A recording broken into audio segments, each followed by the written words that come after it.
Aujourd'hui, on va parler de rendement de deux indices boursiers, celui du S&P 500 et celui du TSX. Puis cette année, c'est un peu le reflet de ce qu'on a connu il y a plusieurs depuis en fait 2013. On dirait qu'il y a deux solitudes parce qu'il y a vraiment un écart de performance dans chacun de ces indices. Si je regarde cette année pour l'année en cours, au moment où j'ai préparé ce document-là, donc mercredi le 27 septembre. La bourse l'indice du S&P 500 pour l'année en cours, 1er janvier au 27 septembre, on a un gain d'environ 12 %. Pendant ce temps-là, qu'est-ce que le TSX a fait? Il a fait un rendement qui est totalement nul.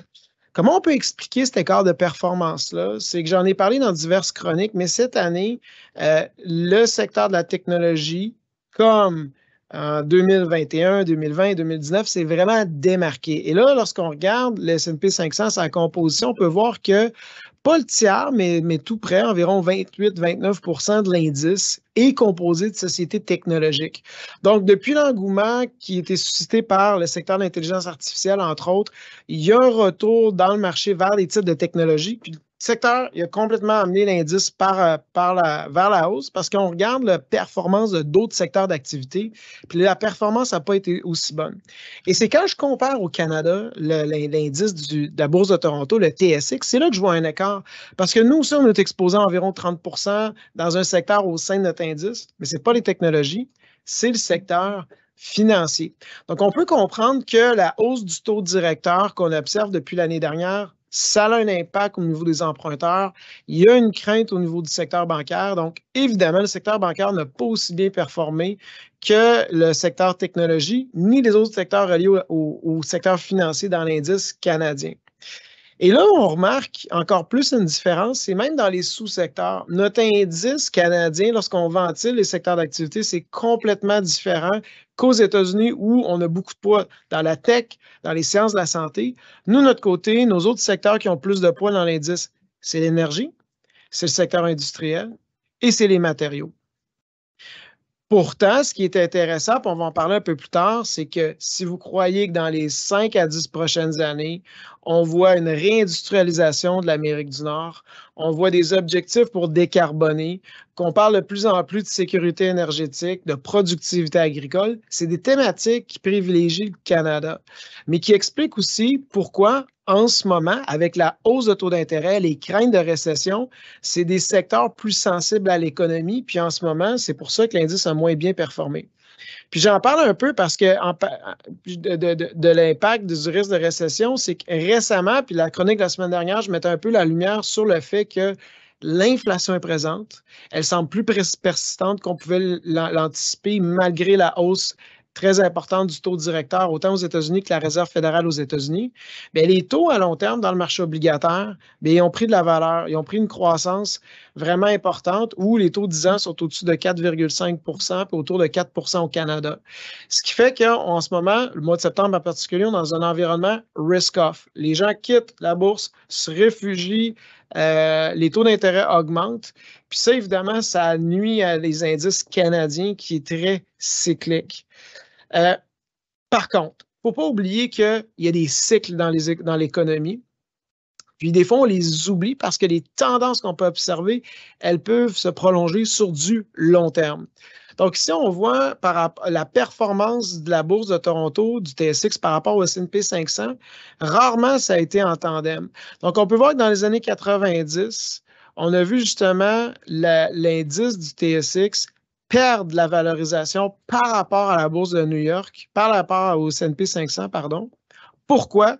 Bien, on se rappelle, le S&P 500 est fortement exposé aux technologies. Puis qu'est-ce qui s'est passé dans les années 90? On a une bulle technologique. Donc, en ce moment, pendant cette décennie-là, l'indice canadien a vraiment sous-performé par rapport à l'indice américain. Et là, il y a un revirement de vapeur, il y a un changement de momentum et on a vu l'indice canadien dans les années 2000 vraiment prendre une progression jusqu'autour des années 2010 parce que, je ne sais pas vous en rappeler, ça ne fait pas si longtemps que ça. Moi, j'étais dans l'industrie en 2002, en 2003, on disait peak oil, il n'y aura pas assez de pétrole pour la demande. Et là, on a vraiment vu une inflation des actifs, des commodités, entre autres le pétrole, gaz naturel et le cuivre, l'argent aussi. Et ça, évidemment, vu que l'indice canadien est beaucoup plus biaisé vers beaucoup plus pondéré vers les matériaux, bien, on a vraiment une excellente performance de l'indice canadien et du dollar canadien. Vers 2013, la vapeur encore s'est retournée en défaveur du marché canadien. Puis qu'est-ce qu'il y a aux États-Unis? J'en ai parlé dans d'autres chroniques. En particulier, c'est la présence des grandes compagnies de technologie. Si on remonte à 2013, c'était environ 5 ou 6 de l'indice qui était concentré dans une poignée de compagnies de grandes technologies. On parle de Microsoft, à l'époque, on parlait de Netflix, on a Apple, on a Facebook, qu'on appelait à l'époque Google. Et ces sociétés-là ont passé d'avoir un poids environ de 5 de l'indice, puis ont une croissance d'environ plus de 25 par année, puis aujourd'hui représentent 25 de l'indice.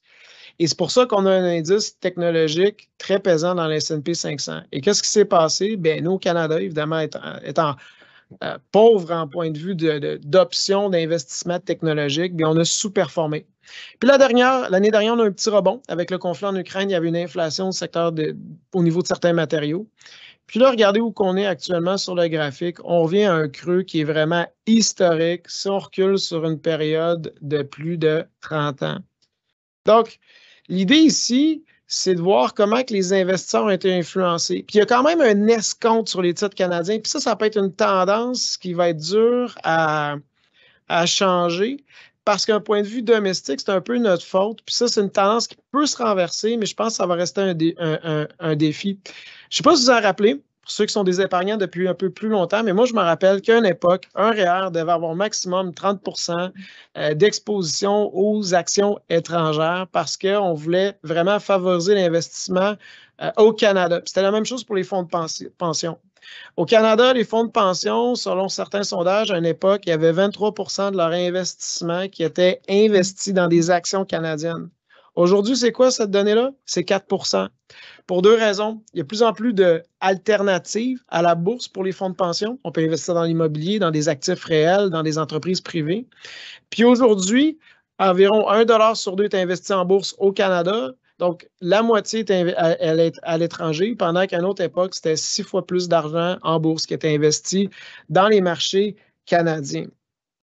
Donc, ce que je veux mentionner en ce moment, c'est que cette année, la bourse du TSX sous-performe le S&P 500, puis ça fait 10 ans que c'est le cas en général. Par contre, il ne faut pas oublier que ces tendances-là, qui dans notre tête sont permanentes, peut-être on peut voir un virement. Peut-être parce qu'il va y avoir une volonté de la part des Canadiens d'investir plus à l'intérieur dans notre économie domestique.